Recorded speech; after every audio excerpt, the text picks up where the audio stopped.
Assalamualaikum warahmatullahi wabarakatuh. Brain Rules, peraturan otak yang dihasilkan oleh Dr. John Medina. So, dalam peraturan otak, Dr. John Medina, seorang ahli biologi molekul, berkongsi minat seumur hidupnya tentang bagaimana sains otak dapat mempengaruhi cara kita mengajar anak-anak dan cara kita bekerja. Dan setiap bab ia menjelaskan peraturan-peraturan otak apa yang pasti diketahui oleh para saintis mengenai bagaimana otak kita berfungsi, dan kemudiannya menawarkan idea transformasi untuk kehidupan seharian kita. Yang pertama, senaman. Peraturan yang pertama, senaman. Senaman meningkatkan kekuatan otak. Otak kita dibina untuk berjalan 19 km sehari. Untuk meningkatkan kemahiran berfikir kita, kita harus bergerak. Senaman membawa darah ke otak kita, membawanya glukosa untuk tenaga dan oksigen untuk menyerap elektron toksik yang tersisa, dan ia juga merangsang protein yang membuat neuron tetap bersambung. Senaman aerobik hanya 2 kali seminggu mengurangkan risiko demensia, iaitu hilang daya ingatan. Kelangsungan hidup. Peraturan nombor 2, otak manusia juga berkembang. Kita tidak mempunyai satu otak di kepala kita, kita mempunyai 3. Kita memulakan dengan otak kadal, apa nama dia, untuk membuat kita bernafas, kemudian menambahkan otak seperti kucing nama dia, dan kemudian memuncakkan dia dengan lapisan tipis yang dikenali sebagai cortex, iaitu otak manusia yang ketiga yang sangat kuat. Kita mengambil alih bumi dengan dapat menyesuaikan diri dengan perubahan. Penakbulan simbolik, kemampuan untuk melihat satu perkara sebagai perkara yang lain adalah bakat manusia yang unik. Ini memungkinkan timbul dari keperluan kita untuk memahami niat dan motivasi satu sama lain, yang memungkinkan kita untuk berkoordinasi dalam satu kumpulan. Pendawaian. Peraturan nombor 3, setiap otak disambung secara berbeza. Apa yang kita lakukan dan pelajari dalam kehidupan secara fizikal mengubah seperti apa otak kita secara semula jadi, ia mengembalikannya. Pelbagai kawasan otak berkembang dengan kadar yang berbeza pada orang yang berbeza. Tidak ada otak yang menyimpan maklumat yang sama dengan cara yang sama di tempat yang sama. Kita mempunyai banyak cara untuk menjadi pintar, yang kebanyakannya tidak muncul dalam ujian IQ kita. Maknanya banyak bahagian-bahagian kepintaran sebenarnya tidak hanya fokus kepada IQ, EQ, SQ. Perhatian. Peraturan nombor 3, orang tidak memerhatikan perkara yang membosankan. Suratan perhatian otak hanya dapat memusatkan perhatian pada satu hal pada satu waktu, tidak melakukan multitasking. Kita lebih hebat melihat corak dan menghasilkan makna peristiwa daripada kita rakam secara terperinci. Rangsangan emosi membantu otak belajar. Penonton melihatnya selepas 10 minit, tetapi kita boleh terus menariknya kembali dengan menceritakan kisah atau membuat acara yang penuh dengan emosi setelah kita melihat gambar tersebut. Ingatan jangka pendek.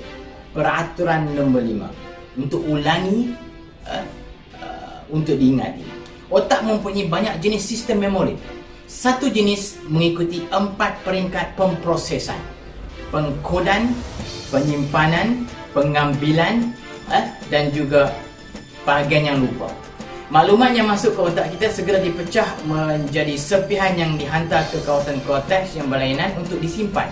Sebilangan besar peristiwa yang meramalkan sama ada sesuatu yang dipelajari juga akan diingati berlaku dalam beberapa saat pertama pembelajaran.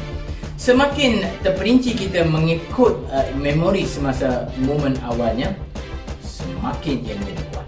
Kita boleh meningkatkan peluang kita untuk mengingati sesuatu jika kita menghasilkan semua persekitaran di mana kita mula-mula memasukkannya ke dalam otak kita. Ingatan jangka panjang. Peraturan nombor 6. Ingatlah untuk mengulanginya.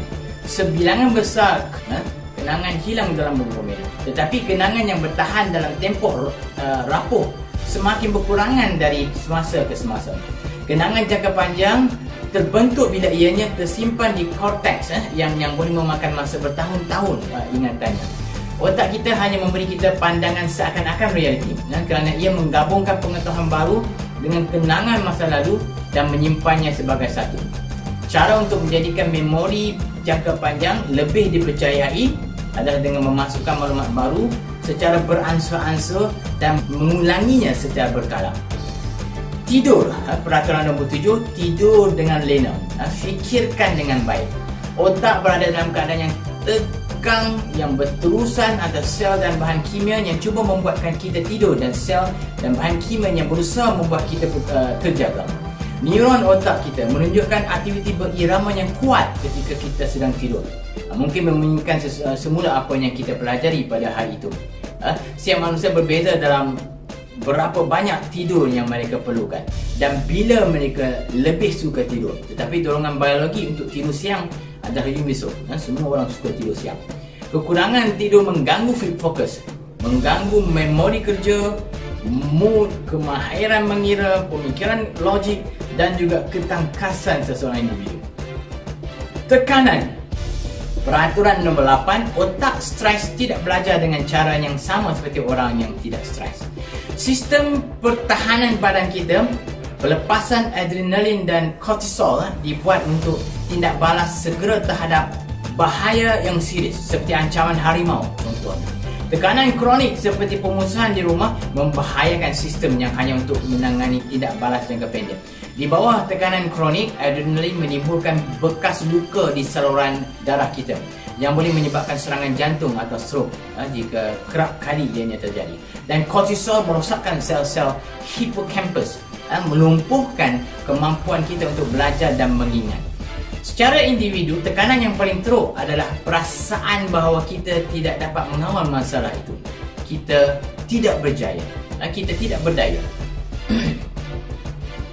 Tekanan emosi mempunyai kesan besar di seluruh masyarakat terhadap kemampuan anak-anak untuk belajar di sekolah dan produktiviti pekerja di tempat kerja. Integrasi idea. Peraturan nombor 9, merangsang lebih banyak panca indera pada masa yang sama. Kita menyerap maklumat mengenai peristiwa melalui panca indera kita, menterjemahkannya ke dalam isyarat elektrik, sesetengahnya dari penglihatan, yang lain dari bunyi dan lain-lain. Menyebarkan isyarat tersebut ke bahagian otak yang terpisah, kemudian menyusun semula apa yang berlaku, akhirnya melihat peristiwa itu secara menyeluruh.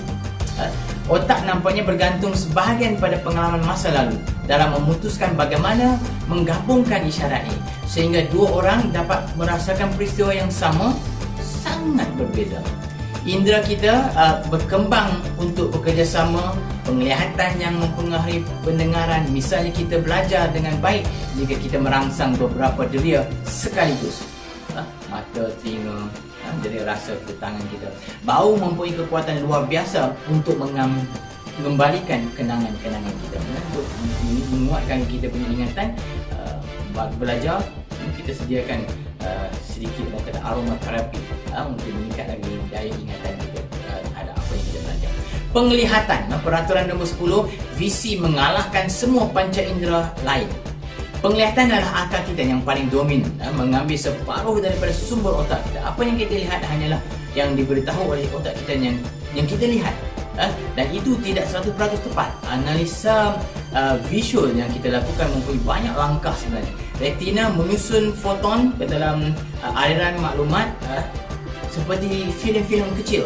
Korteks pula visual memproses aliran ini dan beberapa kawasan mendaftarkan gerakan yang lain, mendaftarkan warna dan lain-lain.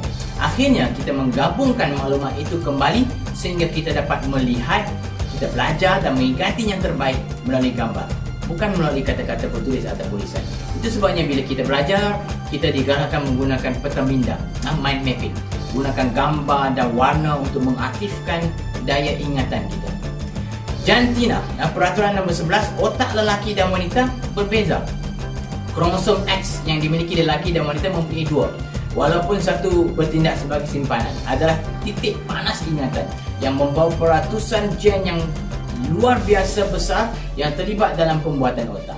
Wanita secara genetik lebih kompleks kerana kromosom X aktif di dalam sel mereka adalah campuran antara ibu dan ayah. Kromosom X lelaki semuanya berasal dari ibu, dan kromosom X Y mereka membawa kurang dari 100 genetik, berbanding dengan kira-kira 1500 untuk kromosom X. So otak lelaki dan wanita berbeza secara struktur dan biokimia. Lelaki dan wanita bertindak balas secara berbeza terhadap tekanan perasaan. Wanita mengaktifkan amigdala, hemisfera kiri, dan mengingati perincian emosi tersebut. Manakala lelaki menggunakan amigdala juga yang betul dan mendapat kandungannya. Penerokaan, peraturan nombor 12, kita adalah penerokan yang hebat dan semula jadi. Bayi adalah merupakan model bagaimana kita belajar. Kita bukan dengan reaksi pasif terhadap lingkungan, tetapi dengan pengujian aktif melalui pemerhatian, hipotesis, eksperimen dan kesimpulan. Bahagian otak tertentu membenarkan pendekatan saintifik ini. Misalnya bila kita ternampak atau merasakan bahaya, apakah tindakan kita? Sama ada kita lari atau berhadapan dengan bahaya tersebut. Dan beberapa bahagian otak orang dewasa kita tetap lembut seperti bayi. Jadi kita boleh mempelajari perkara baru sepanjang hidup kita. Salam Nusantara.